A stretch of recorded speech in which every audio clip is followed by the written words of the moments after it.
Howdy there, true believers. Welcome back to New World Nerds. I'm Superman Nico, and in this video, we're going to rank every superhero movie of 2019 from worst to best. What's that fresh? It is superhero movies ranked as I see fit. There are some movies that I did rank higher than others strictly because of how much I enjoyed them and how they made me feel.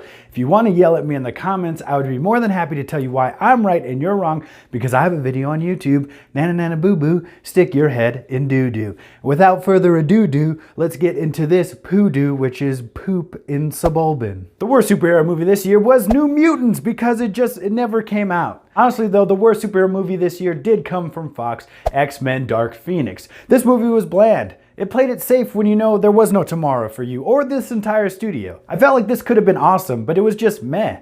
I was sad to see such an awesome franchise with such talented actors go out with a whimper. Next up, we got Hellboy. It was a lackluster movie, but I think it gets a bad rap because it's not the Guillermo del Toro Hellboy movie. David Harbour did a great job as Hellboy, but I don't think anybody gave him a fair shake, and also the movie was just okay. And you can't argue with me because guess what? You didn't see it. Next up, and this might be a little controversial, but I got Captain Marvel. Not a ton of complaints on this one. It's a solid MCU installment. I love how they flip the Skrulls being bad guys on its head. In every piece of media that I've read or watched of the Skrulls, they've been the bad guys. So I don't care if it was telegraphed, if you knew the names of Captain Marvel villains in the comics. I thought it was well executed on screen. Brie Larson did a fantastic job while Goose stole the show. And this is where I lose most of you, Glass. One of the most anticipated movies that feels like it came out over a year ago, but I really liked it. Kind of an anticlimactic ending, but if you went in knowing that it wasn't another superhero movie, then I think you'd be fine. I wish the shady group that was behind it all was more set up, but boy does M. Night love his twists.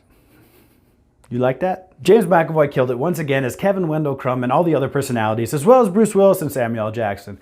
This just barely edges out Captain Marvel because of my love for Unbreakable, as well as being something I haven't seen before, while Captain Marvel felt a little by the numbers. These next two can flip-flop either way depending on the day. But next up I got Shazam. The reason why it beats out Captain Marvel and the rest is because this movie is overflowing with heart. I had a great time with this and it reminded me that there's nothing wrong with an earnest family film. Unlike the other DC movies, the connection between these characters doesn't seem contrived. It felt like as the audience we were Billy, as we kind of become numb to earnest portrayals of happy families, but slowly, as we get to know these characters, we start to understand and believe that these families really have a ton of heart, and we, along with Billy, are glad to be a part of it by its conclusion. Also at the end, everybody has abs, hell yeah. Next up, we got Spider-Man Far From Home. You can really interchange this with Shazam depending on the day. I think they're both really good films. This particular day, I give the edge to Spider-Man Far From Home because of the great performance by Jake Gyllenhaal. It's a great entry into the Spider-Man story, an excellent continuation of Peter's story after Avengers Endgame, and felt like a great epilogue to Phase 3. The second best superhero movie of 2019 isn't even a superhero movie. It's actually a villain origin story. It's the Joker. Yes, I know it's not a superhero movie, but it's a comic book movie. I couldn't just say comic book movie because there's some other comic book movies that maybe I didn't see.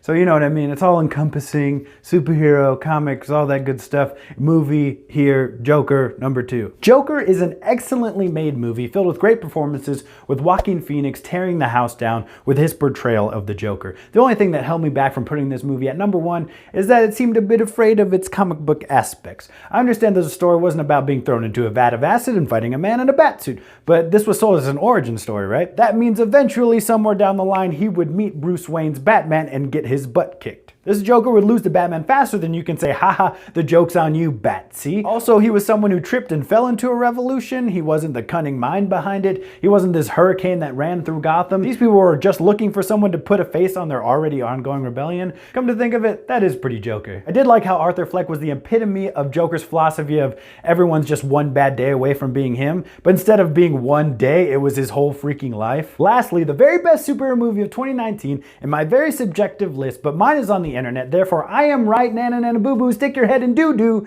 Avengers Endgame. How could it not be? The culmination of 11 years of build-up. If 2019 has taught us anything, is that delivering a satisfying conclusion is a difficult thing to do. One of the most satisfying endings in any form of media, after being one of the most anticipated movies of all time. The perfect golden cap on the golden age of superhero movies. Put your rank down in the comments of the superhero movies of 2019. I would love to see everyone else's list. Thank you so much for sticking all the way to the end of the video. I very much appreciate it. If you have enjoyed my rankings at all and it's made you feel better about your list by comparison, leave a like down below. Destroy that subscribe button. Destroy that subscribe button. Destroy that subscribe button. And notification bell so you never miss a piece of red hot content. Ooh, that content is so hot. Donate and share the link to the GoFundMe down in the description. And thank you guys once again for an amazing year. And keep nerding out there. True believers. Hey, true believers, before we leave, we gotta give you subscriber of the week. And here helping me is the youngest New World nerd right here, Titus. Here we go. Ready? Subscriber of the week. Subscriber of the week. Comment down below to get in the next video. The subscriber of the week for this week is Geekly Goods. Ty, read his comment. I gotta agree with y'all. I enjoyed this movie. I also wanted some build up to this movie and for a few more dating choices, but all I dig the ending.